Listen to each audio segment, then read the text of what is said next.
All right, today I'm going to answer 32 questions for business owners in the plumbing and HVAC industry.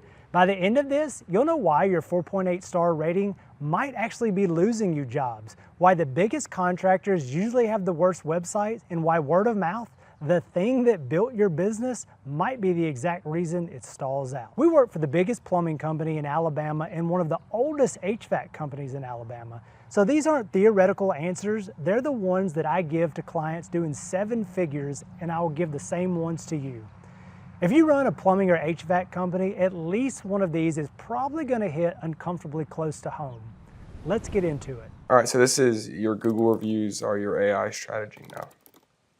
When did you first notice that Google reviews were doing something beyond building social proof and that they were actually affecting where a contractor showed up? About 18 months ago, when people started using ChatGPT, just like they use Google. You're Googling who's the best HVAC contractor in Florence, Alabama, or in Athens, Alabama, or in Atlanta, Georgia. Well, people are Googling on ChatGPT now to find that, because Chat's going to give you the clean answers laid out right there in front of you. It's just a great user experience. And so about 18 months ago, when that became a really popular way to search, we realized that ChatGPT and these other AIs were using Google reviews as a way to pull the correct answers. So their bots are crawling websites, blogs, listings, and most importantly is Google reviews. They put more weight on those Google reviews when delivering answers to user questions. Can you walk me through what actually happens when a homeowner types best HVAC company near me into ChatGPT? What is AI doing to come up with an answer, and where do your reviews fit into that? Yeah, so a lot like how Google traditionally, when you think about SEO, Google has crawled your website, right? They're looking for keywords that present the answers to user questions. And so it's the same thing with like ChatGPT. They deploy these bots all over the internet that are crawling your website. They're crawling listings. They're crawling blog posts. They're crawling your Google business profile.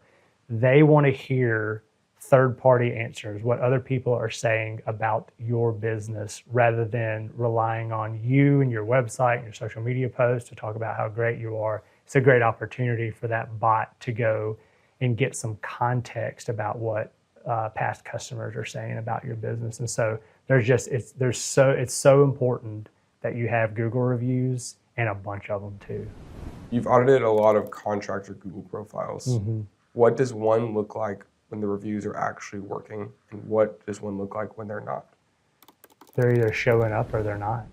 They're showing up on Google when people search for best plumber near me. They're showing up on ChatGPT when somebody looks for best plumber in Birmingham, Alabama. So when Google reviews are done right, you're showing up more. Another part of that equation is you can take those Google reviews and put them on your website. So AI is scrolling, the bots are scrolling your website. They're combing your website just the same way that they're looking through your Google business profile. And so having those reviews on your website has a lot of value as well. So a contractor could hear this and say, well, I've got 4.8 stars. I'm probably okay. Yeah. What are they actually missing? The number of reviews. When was the last review? You know, how proactive are they being in getting new reviews? Because listen, if you have 4.8 stars and you've got 20 reviews and your competitor has 4.7 stars and he's got 1,000 reviews, he's getting that call all day long. You've got to be proactive in getting reviews, and you've got to ask customers right after the job is done, hey, if you think we did a good job, do you mind giving us a review on Google? What is one thing that a contractor could do this week to improve their AI visibility through reviews? Ask for reviews. As soon as the job is done, ask your customer for reviews. Encourage your techs to ask for those reviews. Can you talk about what makes a good review? Well, 5 stars, first of all, but then also detail. You know, when a customer names the tech or names the service person that came out, when they name the problem and how the contractor fixed it, I mean, that's a solid quality review. So let's say reviews are like the door. What happens when someone finds you through AI, clicks through your websites? Where does the lead actually go from there? Well, likely they're going to find if they're on AI. Say if they find you through ChatGPT, likely what's going to happen is they're going to go to your website. So your messaging's got to be right. To get to your website, you've got to address their problem and how you're going to fix it. They may scroll through your website a little bit, learn a little bit more about you. They're probably going to check your social media channels to make sure that you're active and that you're a legit company. Then they're likely going to bounce out and go to your Google business profile where they're going to read reviews, right? So the reason they found you in the first place is likely because you've done a good job with your SEO, reviews especially. So they're going to go read those reviews and hear what other customers are having to say about you. And then from there, they're either going to stay in the consideration phase, or if it's an emergency, like their AC has gone out, they have a clog that they need a plumber to fix, they're going to call right then and there. What does WolfeCo do to help our clients optimize their Google business profile?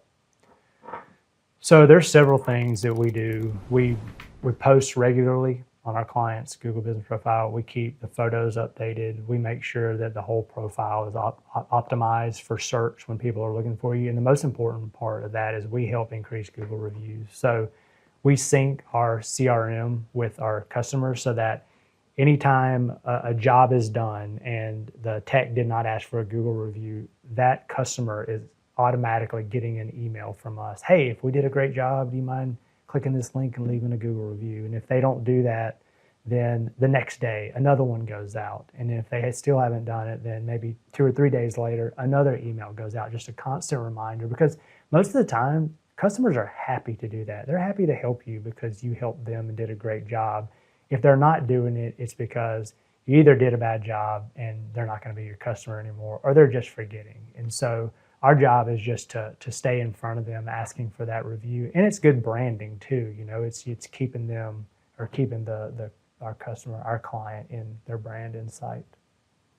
If you had to sum up why someone should focus on their reviews in like 3 sentences, why should they? Because you need to focus on your reviews, because there is more value in the way that search is done these days.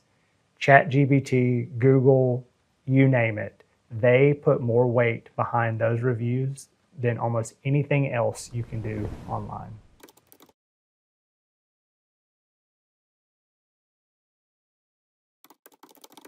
And so your first question is, when a contractor first comes to you, how often is word of mouth their main or only source of leads?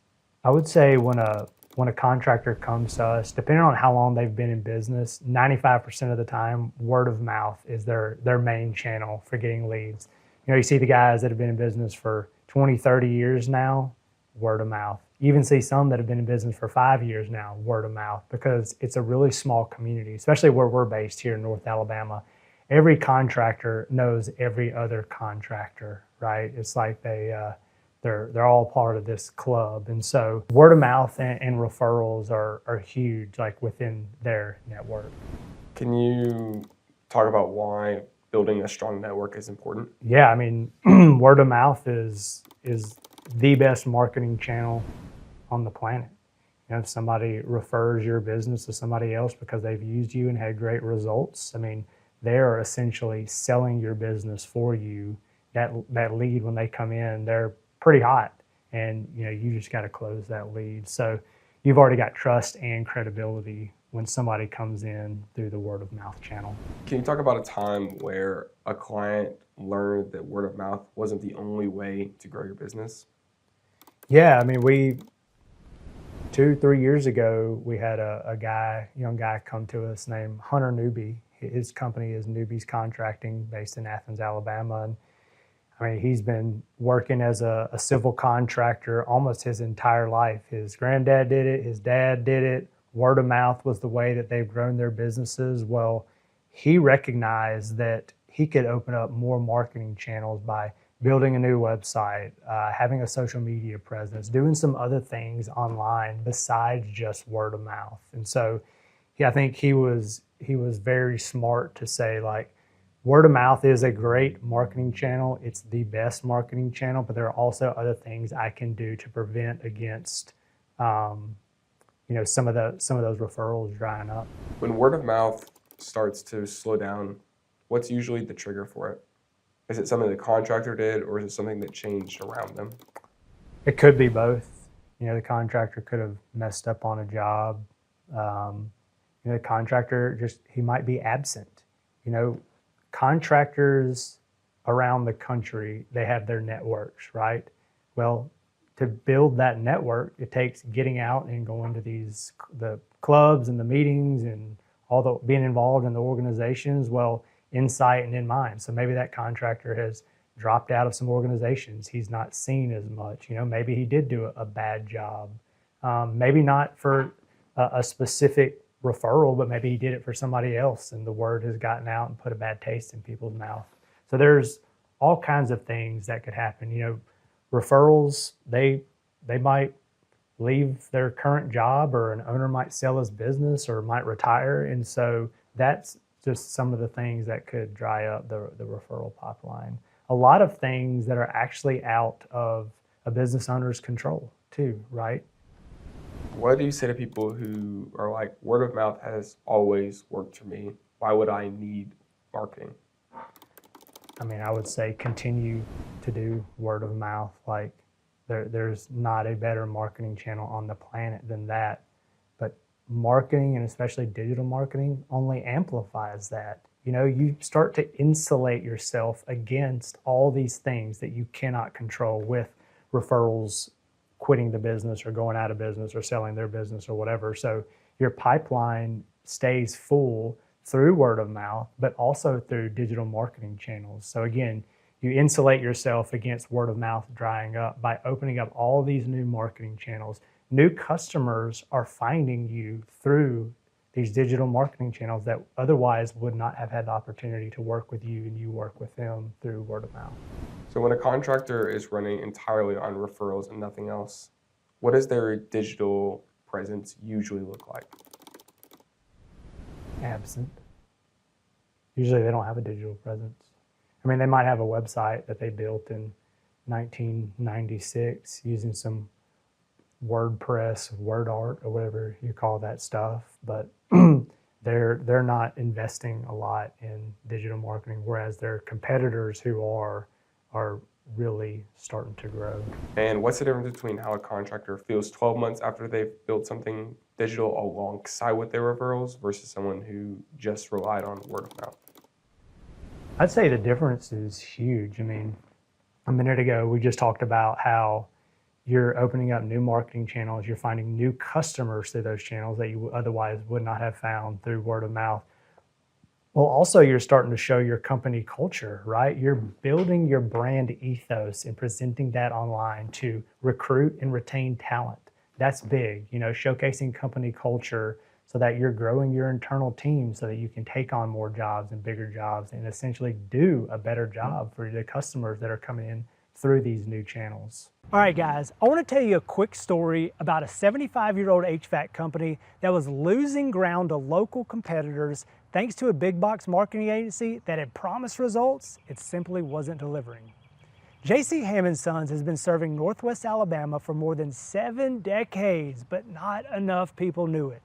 So when they hired WolfeCo, we rebuilt their website, optimized for local SEO and AI visibility. We dialed in their Meta and Google ads and really started telling their story the right way. The result has been more leads, more revenue, and more installs, which, as you know, is the biggest revenue driver for most HVAC contractors. And that's what we do at WolfeCo Media. We help HVAC companies just like yours get found and get booked. If you want to explore how to generate more results, click below to sign up for our HVAC marketing webinar on Tuesday, August the 18th. It's free, and it'll be packed full of value as we talk about strategies that are helping our current HVAC clients win the day. You'll be able to identify what's working and the quick fixes you can make in your marketing. So click the link below, 0 strings attached, full of value.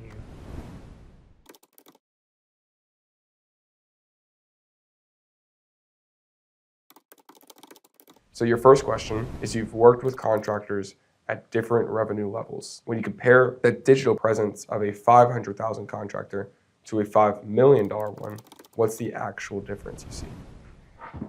You know, honestly, the bigger contractors typically have a worse digital presence than the smaller guys do, and not the way that you would think. So the bigger guys have been growing their businesses for the last 20 years, and they have not had to focus on building an online presence. Whereas the smaller guys are the ones who are investing in digital marketing. They're probably newer companies run by younger folks who grew up with social media and Google and now using ChatGPT. And so they recognize the importance of the digital marketing channels. You know, the $1 to $2 million contractor is the one who's really investing more into his digital marketing and into his online presence, because he's out there fighting for market share. And he's the one that we typically help. You know, WolfeCo is set up to help that company that's $1 to $2 million in revenue a year, because they're the ones who are really investing in digital marketing. Is there a single thing that a contractor has or doesn't have that you would say is the clearest sign that they're below $1 million? If they're below $1 million, the thing that they probably don't have is a receptionist. So the guys that are above $1 million, they're not answering their own phones. The guys that are below $1 million, really probably the guys that are below $500,000, you call the number on their Google business profile, you call the number that's on their truck, and it's probably their cell phone. So the bigger they get, they're hiring a reception that are doing a lot of intake for customers, scheduling jobs and things like that. So I'd say a receptionist is oftentimes the biggest differentiator. Can you talk about the importance of catching those phone calls immediately? Yeah, absolutely. I mean, you need somebody dedicated to catching those hot leads. If somebody's calling an HVAC contractor in the middle of summer, it's an emergency. They need you now. And if it's your cell phone number and you're the business owner and you're on a job somewhere and you can't answer your phone, that's missed revenue. You need somebody who is dedicated to capturing those leads. Have you ever seen a contractor actually make that jump from stuck to breaking through? And what was the thing they changed first? I actually have not witnessed it, but I'm close to business owners, to contractors who have been through that. And the difference has been systems and hiring the right people. So Chuck Robinson at All Star Plumbing has become a friend, and I would say a mentor to me. And what I recognize in Chuck, it's the people that he hired early on, some of the guys that have been with him for 20 years, since the early days of All Star Plumbing now, and the systems that they put into place in order to grow their business. The systems that they use compared to, you know, one guy in a truck has allowed scalability. It's allowed repeatability in the way that they do jobs, and it just allowed them to grow to become the biggest plumber in the state of Alabama. Do bigger contractors just spend more on marketing, or do they spend it differently? So I would say both. You know, they came into business, a lot of these guys who've been doing it for 25 plus years, they came into business at the turn of the 21st century. And so that's when billboards were popular, local sponsorship, they're wrapping trucks, they've got apparel that they're handing out in the community. All their guys are wearing their apparel. So they're building brand equity that way, and they're not necessarily thinking about their digital presence and doing online marketing. If a contractor comes to you today and said, I want to go from 800,000 to 2 million in the next 2 years, what's the first thing you'd actually look at? Current customer acquisition channels for sure, and how they're capturing those leads. What are they doing to get leads? Is it simply word of mouth? Are they already investing in their digital online presence? And how are we going to start to amplify those things to open up new channels to where we're capturing more leads? And more importantly, how are we converting those leads for them? How does a $500,000 contractor compete with a $5 million contractor?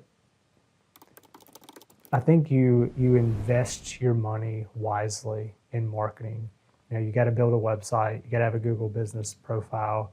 You need to think about how you can target customers on Meta and on Google. You know, start advertising to capture those customers while they're looking online.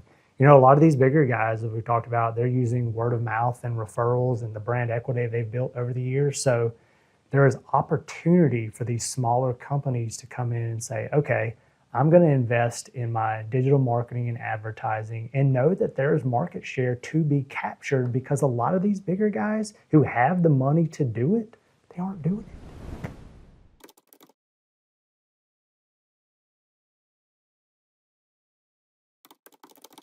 How can employees present themselves in a way that actually markets your company?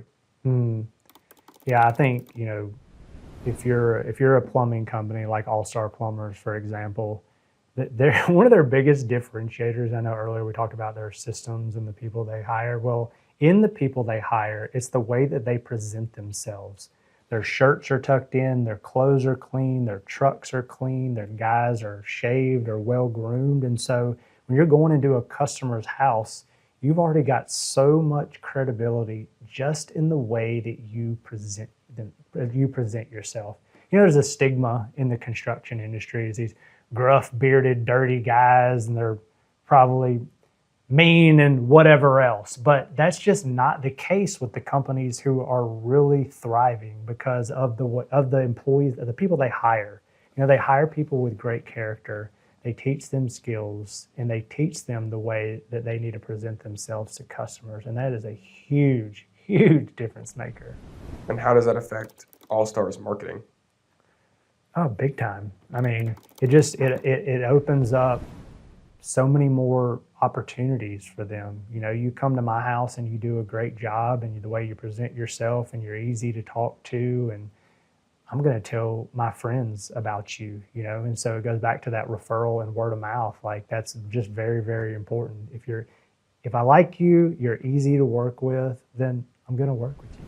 When you audit a contractor's online presence, their reviews, their photos, social, can you tell how they treat and present their employees, and what are those signs? Not always. A lot of the bigger contractors, they're busy. They're not investing a lot in their online presence. But, one of the things that we are doing with, say, All Star Plumbers is we're rebuilding their website, we're revamping their social media. We're doing all these things to start to showcase their company culture, because they're growing so quickly, they're having a hard time recruiting employees. So as we showcase company culture, it helps to recruit employees and to retain current employees. So that's just a really part of a digital presence that I would say a lot of contractors are not taking advantage of.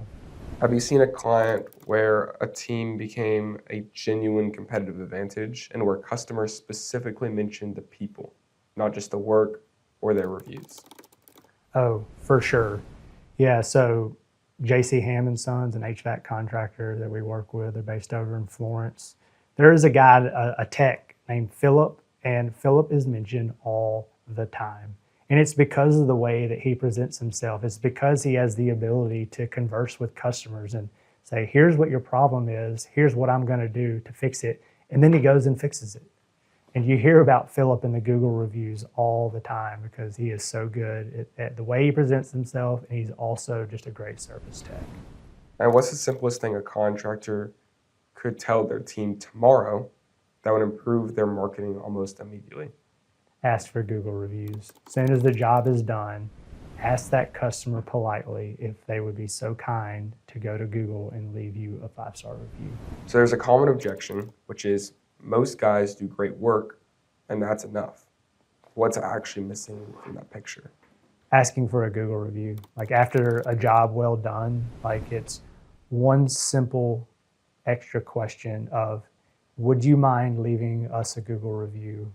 And that's it. That Google review could be the difference in tens of thousands of dollars of revenue. And yeah, like, the first time you do it, it's probably going to be hard to ask the question, because you're almost like a salesman doing it. But after the second, third, by the 20th time, it just becomes a habit. It's just part of the process that could be a huge difference maker for the company.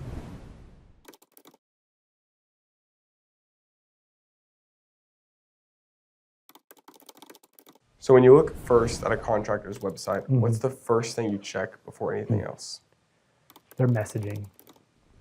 Are they talking about themselves, or are they addressing their customers, the problems their customers have, the solutions they have for it? and then how quickly they can get out there to fix the problem. So that's the most important part, is to make sure that you're putting yourself, when you're writing your headline, you're putting yourself in your customer's shoes and speaking to them rather than wasting that space talking about yourself or your company. Walk me through a website that converts versus one that doesn't. A website that converts really starts with the messaging. A customer comes to your website, you're saying the problem you're probably facing, we have dealt with it before, here's the solution we have for it, and our work is guaranteed. The next thing is a call to action. Once they make the decision that they want to use you, give them that obvious next step of a call now button or fill out a form button. Show them on the website where they need to go to get in touch with you. So how did you learn that messaging is so important? Oh man, with the WolfeCo website, I had the "if I build it, they will come" syndrome. I thought, if I build a website and I tell everybody about how great I am or how great we are, I'm going to have to beat off the leads with a stick. And it just wasn't like that. Nobody cares that I've been doing this for over a decade, and the clients that I've worked with, I have to address the customer's problem. Our ideal client is a contractor who's looking to expand their digital presence. And so when somebody comes to their website, I need to address their problem and let them know that we have a solution for that problem. It's not about me, it's about them.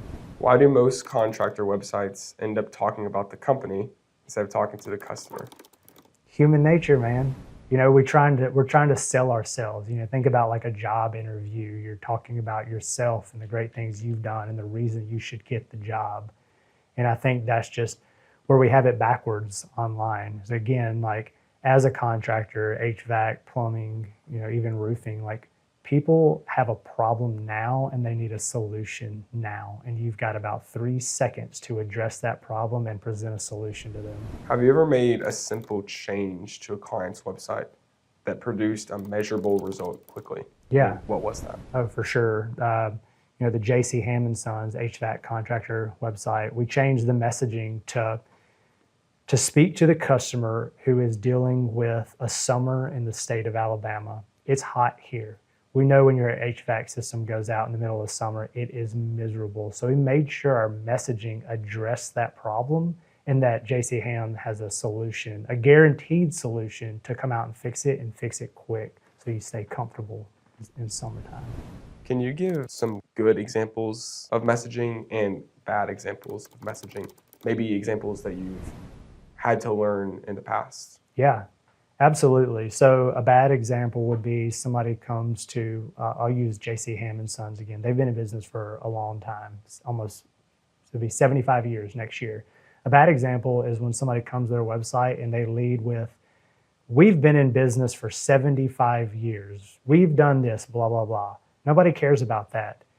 You need to reverse that and say, you might be dealing with HVAC problems in the heat of an Alabama summer. We know how to fix almost every single unit, guaranteed. We can be there today.